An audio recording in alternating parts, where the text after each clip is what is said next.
ভোটের জন্য যুদ্ধ করেছে আমাদের প্রিয় নেতা জনাব তারেক রহমান। ট্রেন ইতিমধ্যেই আমাদের রান শুরু করেছে। প্রতীক বরাদ্দের পরে আমাদের সর্বমোট 34 জন ক্যান্ডিডেটকে আমরা প্রতীক বরাদ্দ করেছি। সকল সেন্টারে আমরা সিসি ক্যামেরা স্থাপন করব যাতে ভোটারগণ নির্বিঘ্নে ভোট দিতে যেতে পারে। 17 বছর পেরিয়ে 18 বছরের যে যুদ্ধ ছিল আমাদের, 19 বছর পরে ফিরেছে আমাদের প্রিয় নেতা জনাব তারেক রহমান। বগুড়ার এই যেন এক মাহেন্দ্রক্ষণ, সারা বাংলাদেশে বিএনপির যেন একটা ঈদের দিন মনে হচ্ছে।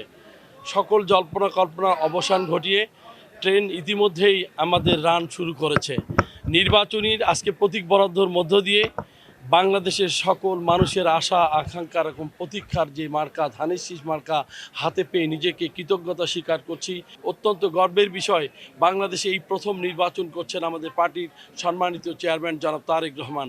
তিনি আগামী দিনে সারা বাংলাদেশের এই বগুড়া থেকে নেতৃত্ব দিবে। আমরা সবাই মিলে তাকে সহযোগিতা করব।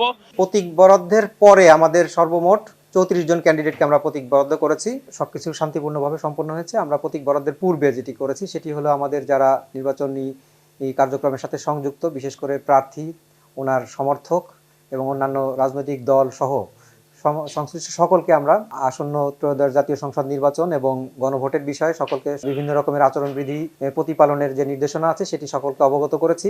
নিয়মিত মোবাইল কোর্ট সহ আমাদের আইন শৃঙ্খলা রক্ষাকারী বাহিনী, সকল ডেপ্লয়েড বাহিনী আমাদের রেগুলার বিভিন্ন রকমের অভিযান পরিচালনা করছে। সকল সেন্টারে আমরা সিসি ক্যামেরা স্থাপন করব।